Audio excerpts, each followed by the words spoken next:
Hello guys, कैसे हो आप सब। तो आज मैं आपको एक स्टोरी सुनाने वाला हूँ, सरकटे की स्टोरी।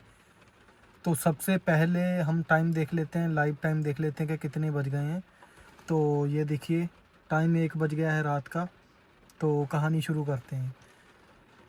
तो एक बंदा है जिसका नाम हम मोहित रख लेते हैं, और वो केरला में रहता था।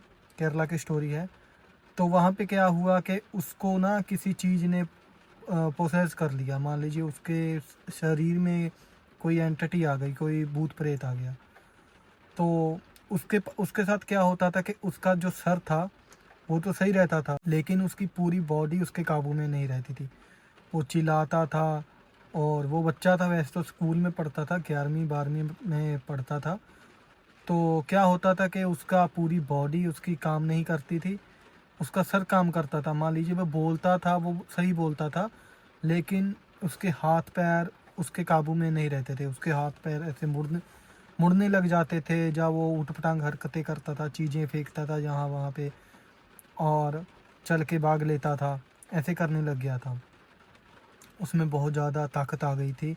वो अपने घर वालों को भी पीटता था। मान लीजिए अपने उसके पापा थे जो उसको कंट्रोल करने की कोशिश करते थे, तो उन पे भी हाथ उठाता था। तो ऐसे ही करके उसके पापा के एक दोस्त ने उसको बताया कि तुम भाई, ये डॉक्टर वाला तो काम नहीं लगता है। डॉक्टरों ने तो उसको बोल दिया कि इसमें इसके दिमाग में कोई प्रॉब्लम है, कि ये टेंशन ले रहा है, ऐसा बोल दिया। तो उसके पापा के दोस्त ने उसको ये बोला कि तुमको ना इसको किसी किसी बंदे को दिखाना चाहिए, किसी तांत्रिक को दिखाना चाहिए, किसी बाबा को दिखाना चाहिए कि कैसे कैसे इसका सही सल्यूशन होगा। कि इसका जे जो प्रॉब्लम है, जे इसका मेडिकल मेडिकल वाला प्रॉब्लम नहीं लग रहा है, ये कोई दूसरा प्रॉब्लम लग रहा है। तो चलिए, क्या होता है कि उसने एक बंदे से, एक बाबा थे, उनसे उन्होंने कांटेक्ट किया। तो बाबा ने देखा कि क्या कर सकते हैं। तो बाबा ने अपने जो उसकी प्रक्रिया होती है वो सारे करके देखी, लेकिन बाबा के समझ में कुछ नहीं आया। तो बाबा भी हैरान हो गए कि ये क्या चीज़ है, क्योंकि वो चीज़ थी जो वो सामने नहीं आती थी। तो बाबा ने उसको बोला कि हवन ववन करना पड़ेगा। हवन किया, बहुत पूजा पाठ की। तो उसके बाद वो जो चीज़ थी वो उसके सामने आई। तो जो असल में कहानी ये थी कि उसमें जो चीज़ थी उसने फिर आके वो बताया।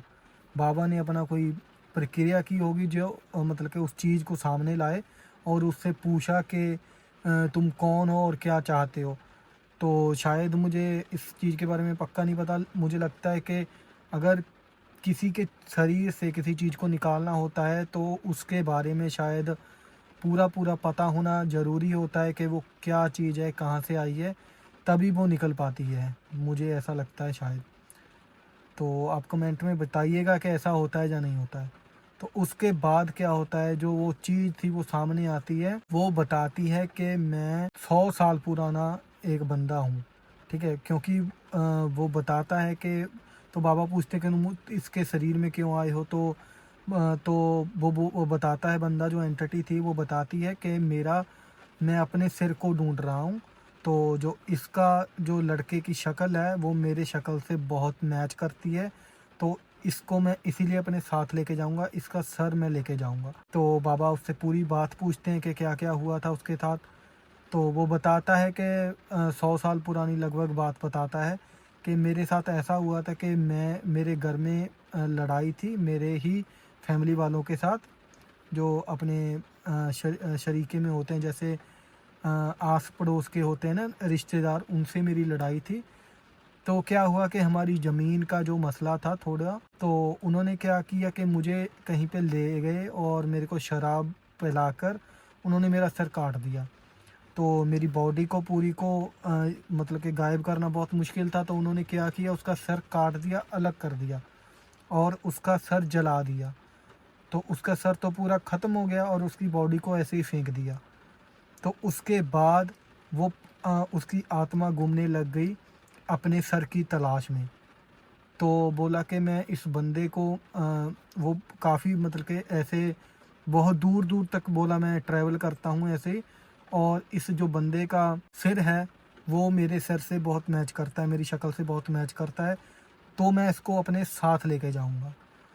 तो बाबा बोले भाई ऐसा तो नहीं होगा। तो बाबा ने बहुत ज़्यादा कोशिश की, तो लेकिन वो चीज़ उससे नहीं हटी। तो फिर क्या हुआ कि बाबा का आगे लिंक था एक बंदे के साथ हिमाचल में। हिमाचल में जैसे हमको शायद उनको गौर बोलते हैं, जिनके ऊपर देवी देवता आते हैं। तो बाबा का उसके साथ कांटेक्ट था एक बंदे के साथ। तो उसने बताया कि भाई तुम इसको यहाँ पे लेके आ जाओ, जब देवता आएंगे तो इसका सल्यूशन कर देंगे आसानी से, क्योंकि देवता के आगे कोई भी चीज़ नहीं टिकती है। तो वो देखे, उन्होंने सोचा कि भाई इतनी दूर तो इसको लेके जाना बहुत ज़्यादा मुश्किल है, क्योंकि ये तो इसको तो थोड़ी दूर ही ले जाना बहुत मुश्किल है, कि इतनी दूर हम इसको कैसे लेके आएंगे। तो फिर उस गुर ने बोला कि मैं जब देवता आएंगे तो उनसे पूछ के बताऊंगा। तो उन्होंने देवता से पूछ के बताया। तो देवता ने कुछ मतलब कि उस देवता के गुर ने उसको, जो बाबा थे, उसको कोई चीज़ बताई होगी कि ऐसे ऐसे तुमको इसका सल्यूशन करना पड़ेगा, कि तुमको इसको एक सर देना ही पड़ेगा तभी ये जाएगा, कि ऐसे ये नहीं जाएगा, इसका और कोई सल्यूशन नहीं है। तो उस बाबा ने क्या किया कि एक पेठा लेकर उसके ऊपर कोई विद्या की, कोई क्रिया की, उसको मान लीजिए कि उसके सिर से रिप्लेस किया एक तरह से, कि उसको ऐसा ऐसा किया कि उस एंटिटी को लगे कि जो पेठा है वही उसका सिर है। तो क्योंकि उस बाबा ने पूरा प्लान बना रखा था, जैसे ही वो एंटिटी उससे निकली, उसको बोला गया कि ये तुम्हारा सिर है, इसको ले जाओ।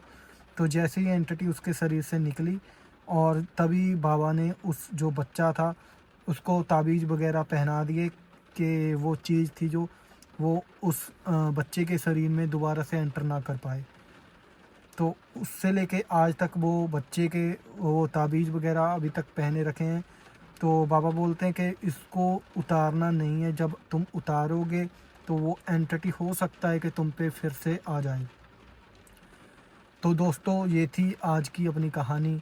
अगर आप और भी कहानियाँ सुनना चाहते हैं तो मेरे चैनल को प्लीज़ सब्सक्राइब कर लीजिएगा। मिलते हैं किसी अगली वीडियो में किसी अगली कहानी के साथ। तब तक के लिए बाय।